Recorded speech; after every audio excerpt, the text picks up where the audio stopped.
Halo, apa kabar? Selamat menikmati akhir pekan. Kembali saya Hersun Arif dari Forum News Network bersama dengan Bung Rocky Gerung. Bung Rocky, PDIP melalui Sekjen Hasto Kristianto kembali menyampaikan penyesalannya pernah mengusung orang seperti Jokowi sejak wali kota Solo sampai menjadi presiden 2 periode. Dia mengakui bahwa ketika mencalonkan Jokowi dulu itu mereka tidak melakukan tes psikologinya ya, psikotes ya. Ini menarik Bung Rocky karena secara tidak langsung ini PDIP yang mengakui ada persoalan psikologis pada Jokowi sehingga ya ketika dia menjadi presiden kemudian ini banyak sekali kekacauan bahkan sampai menjelang dia akan mengakhiri masa jabatannya. Memang dalam politik atau dalam semua bidang yang memerlukan skrutinisasi maksimal atau tapisan maksimal, tetap ada hal yang tidak bisa ditapis, yaitu psikologi seseorang.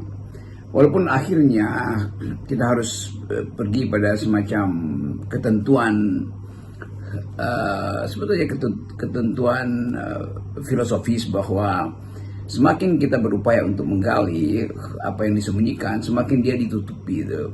Nah, itu juga yang terjadi dengan keterangan Hasto kemarin bahwa PDIP gagal untuk memprediksi psikologi atau the dark side of Jokowi psychology. Jadi bagian gelap dari psikologi Pak Jokowi karena tertutup oleh euforia. Tapi selalu di belakang hari baru kita bisa sadari itu. Hitler juga adalah orang yang lemah lembut, tapi kemudian tumbuh jadi seorang yang bengis. Mungkin juga itu tidak diperiksa psikologinya.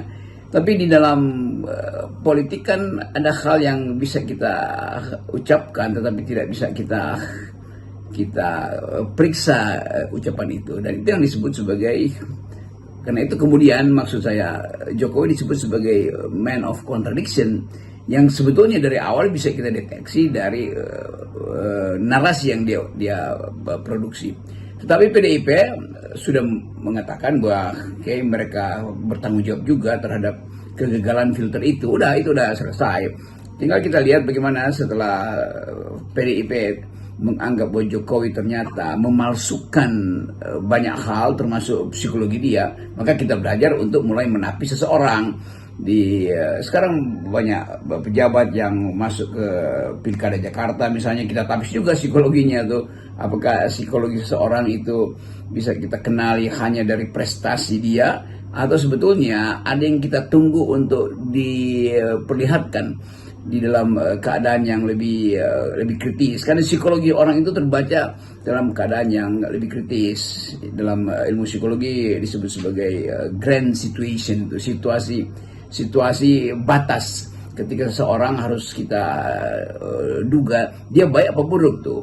Dia mampu untuk mengendalikan emosi apa tidak, dia punya kebiasaan berbohong apa tidak. Itu baru kita bisa uji dalam situasi-situasi dramatis atau situasi kritis gitu. Jadi itu awalnya begitu yang harusnya kita jadikan fondasi. Kenapa akhirnya PDIP mengakui bahwa tapisan psikologi itu sangat penting sebetulnya. Demikian juga nanti akan jadi tapisan bagi caleg-caleg PDIP atau caleg-caleg semua partai bahkan. Jadi keterangan Pak Hasto itu memungkinkan kita untuk menambahkan satu tapisan, yaitu psychological output dari seseorang itu harusnya dikenali dari awal, atau potensi psychological disordernya.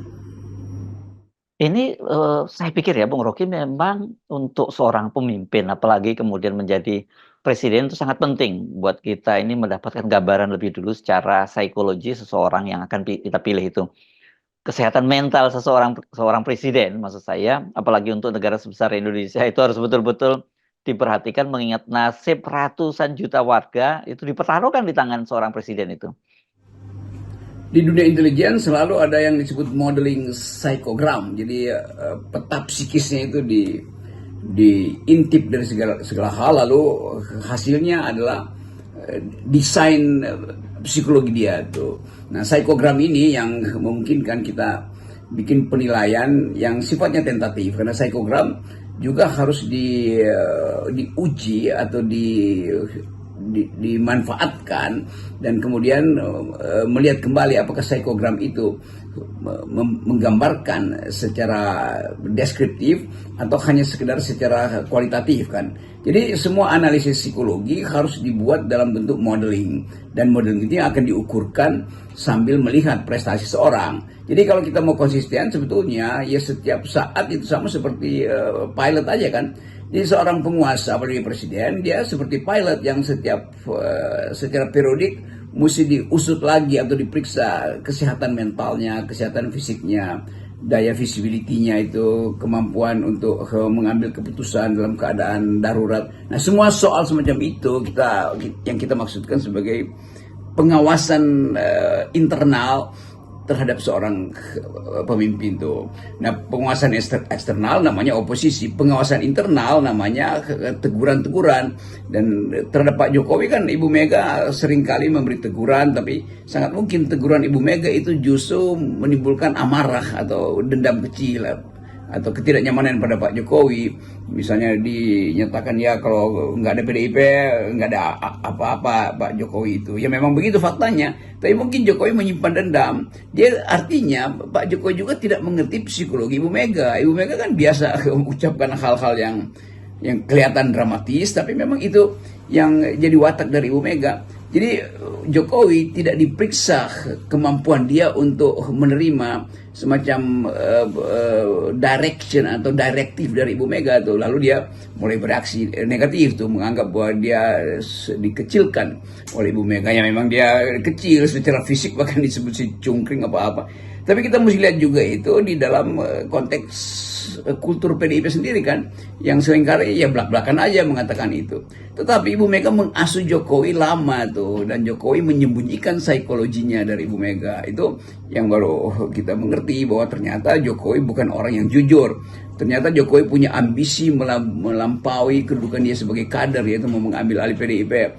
Ternyata Jokowi berpikir untuk memperkuat dirinya, bukan memperkuat partai PDIP kan, dengan mendalilkan bahwa perpanjang masa jabatan akhirnya berujung pada politik dinasti. Kan itu terlihat bahwa dia memang secara psikologi hanya ingin membesarkan keluarganya atau lebih kecil, lebih dari sudut pandang politik dinasti itu. Sementara PDIP berpikir bahwa Jokowi harusnya membesarkan partai.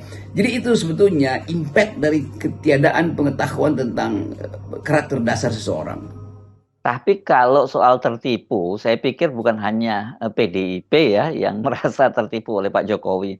Banyak sekali rakyat, tokoh yang tadinya menjadi pemuja Jokowi itu juga merasa sekarang ini tertipu oleh wajah Jokowi yang terkesan sederhana, deso gitu. Tapi ternyata dia itu punya wajah lain yang baru disadari belakangan bahwa dia ini ternyata di balik wajahnya yang deso tadi juga dia seorang yang tiran, yang ini kita lebih baik meminjam bahasa Bahlil ya, yang disebut sebagai Raja Jawa yang bengis.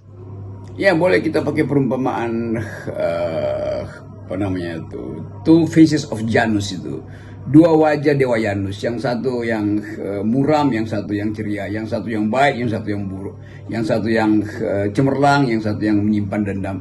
Jadi hal-hal semacam itu bahkan sudah bisa kita pastikan sebagai dua sisi dari kehidupan manusia, siapapun dia itu. Apalagi kalau kita minta untuk memimpin, kan mesti terang benderang sisi mana yang akan dia pakai ketika memimpin, sisi mana yang akan dia pakai ketika dia berupaya untuk punya ambisi. Jadi simple sebetulnya, kalau ada oposisi, maka oposisi bisa menahan ambisi seseorang tuh. Nah masalahnya selama Pak Jokowi memerintah tidak ada oposisi. Mestinya Pak Jokowi bilang, oke, saya punya problem dengan inkonsistensi, oleh karena itu tolong ingatin saya setiap saat tuh. Maka mestinya partai oposisi mengerti, oke, Jokowi mesti kita pandu dengan semacam prinsip loyal opposition, bahwa tetap loyal tapi beroposisi. Demikian juga kawan-kawan utama Jokowi itu, para relawan, orang-orang dekat Jokowi, kan akhirnya memuja-muja beliau aja dan tidak pernah mengingatkan bahwa ada sesuatu yang diintip oleh media massa yang seringkali tidak bisa dieksplisitkan, tapi kemudian kasak-kusuk di media massa lalu tumbuh jadi bocor halus, yang sebetulnya nggak akan jadi bocor halus kalau orang jujur untuk mengevaluasi problem kebijakan Jokowi. Jadi watak Pak Jokowi itu didasarkan juga atau dialaskan pada dukungan kawan-kawan dia atau lingkungan terdekat, Pak Pratikno misalnya tuh, atau juru bicara tuh yang sekedar memuji-muji, ngipas-ngipas, dan kadang-kala mungkin menyodorkan nama seseorang untuk disperindikan. Kayak itu makin lama makin membuat mental Jokowi itu jadi buruk gitu, atau psikologinya jadi gelap. Kan itu dasar kita untuk mengerti mengapa pada ujung pemerintahan Pak Jokowi dia kehilangan kemampuan untuk mandiri itu, karena dari awal dia tahu dia didukung oleh banyak hal. Sekarang kita lihat bagaimana Jokowi kesepian, dan dalam kesepian dia berupaya untuk nyari sinar melalui tatapan alam semesta, dan mungkin di IKN dia akan dapat tatapan itu. Tetapi dalam versi kebudayaan Jawa pulungnya udah hilang, itu soalnya tuh. Jadi apalagi yang mau ditaruh di situ, senter palsu yang ditaruh di atas pohon beringin untuk menerangi kepala Jokowi, seolah-olah dia masih dapat wahyu, cakraningrat dalam bentuk cahaya pulung yang diberi kepalanya tuh. Jadi bukan begitu, apalagi kalau pohonnya nggak mungkin lagi kasih dia cahaya karena dia udah tebak sendiri pohon beringin itu kan. Jadi saya bercanda, dan dalam upaya untuk tidak menegangkan keadaan politik. Jadi harus benar bahwa kita mesti lihat Presiden Jokowi itu di dalam dua dimensi, yaitu dimensi gelapnya dan dimensi terangnya. Nah, buruknya yang terlihat adalah di akhir jabatannya dimensi gelapnya semua tuh. Itu konyolnya tuh. Meskipun terlambat, pengakuan Hasto ini tetap sangat penting untuk membantu kita semua ya. Karena banyak sekali orang yang sampai sekarang masih sulit memahami begitu ya, masih sampai sekarang ada yang nggak percaya. Bagaimana mungkin seorang pria sederhana dari tepi Bengawan Solo itu, dari tepian Bengawan Solo, dan juga selain sederhana juga terkesan lugu, tiba-tiba sekarang menjadi maksud saya menjadi seseorang dengan ambisi kekuasaan yang tidak tertahankan, dan itu merusak bangunan demokrasi yang kita susah payah perjuangkan melalui proses reformasi. Ya, pengakuan PDIP itu sangat bermanfaat. Jadi ada semacam kejujuran bahwa PDIP tidak memeriksa jejak psikologi Pak Jokowi, tetapi PDIP berhasil untuk menahan jejak psikologi yang saya sebut dalam bahasa Inggris saya supaya nggak dibully lagi, the darker side of human psychology.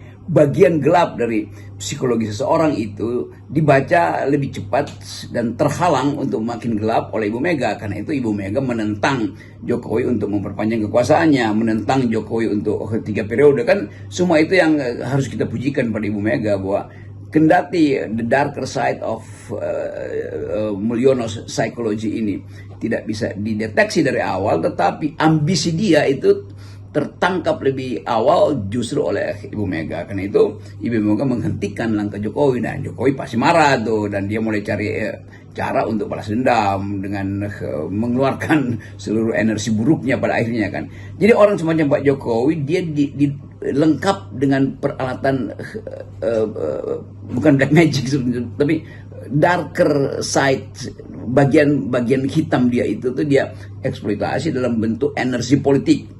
Itu yang menghasilkan sprindik, itu yang menyebabkan beliau mengatur KPK, itu yang menyebabkan dia membelah PKB, itu yang menyebabkan dia menebang beringin. Kan semua itu datang dari kegelisahan dia sendiri, yaitu dia tidak tahu apa yang harus dia lakukan supaya dia stabil. Nah, orang yang tidak mampu untuk melihat bagian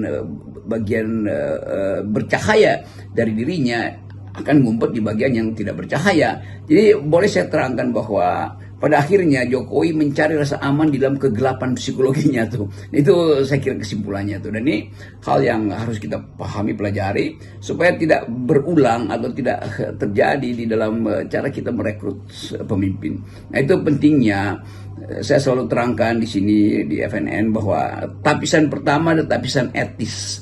Nah, tapisan etis itu di dalamnya juga ada tapisan psikologi itu. Tapisan kedua ada tapisan intelektualitas. Itu artinya ada kecerdasan. Kalau ada kecerdasan, kita mampu untuk bertengkar secara akademis. Baru tapisan elektabilitas. Jadi poin-poin yang kita bicarakan makin lama makin relevan, bahwa pemimpin harus lolos etikabilitas dulu, baru kita uji intelektualitasnya, baru boleh kita mintakan lembaga survei untuk mensurvei elektabilitasnya. Karena itu 3 tahap untuk menapis seseorang supaya the darker side of human psychology-nya itu bisa kita kendalikan dari awal. Terima kasih Bung Rocky. Salam akal sehat. Salam Salam akal sehat. jiwa sehat. Oke.